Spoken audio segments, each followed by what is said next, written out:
Now, as the U.S. gears up for its election, Donald Trump has pledged to bring more water to drought-stricken California from Canada. While his promise isn't exactly a plan, he did sort of suggest water from British Columbia could just be diverted through Oregon and into the Golden State.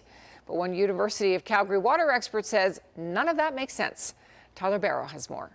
On Friday, Republican presidential nominee Donald Trump held a press briefing near Los Angeles promising more accessible water to Californians. We have millions of gallons of water pouring down from the north with the snow caps in Canada and all pouring down. And they have essentially a very large faucet.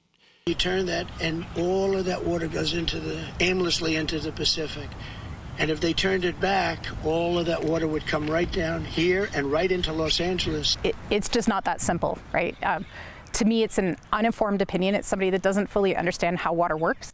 Tricia Stadnick is a professor at the University of Calgary with expertise in continental water resource supply. She is also a Canadian research chair in hydraulic modeling. She says he is referring to the Columbia River, which starts in British Columbia and runs through Washington State and Oregon before ending up in the Pacific Ocean. She says there's no direct water connection from Canada to California.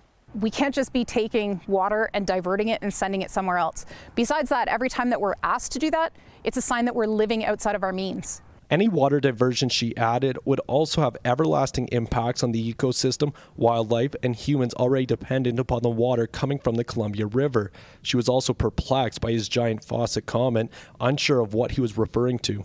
No human can make water, so the promise of more water means the promise of diversions, dams, and rerouting the water that is already there. On top of drought, California has been dealing with crippling wildfires wreaking havoc for residents. And while the former president tries to drum up support ahead of the November 5th election, this political scientist says it's him telling people something they want to hear that is not grounded in facts. This clip certainly looked like another instance of that. The last time the state elected a Republican presidential candidate was George H.W. Bush in 1988. Tyler Barrow, CTV News, Calgary. CTV News did reach out to Donald Trump's press team on his claims related to Canada, but we did not hear back by our deadline.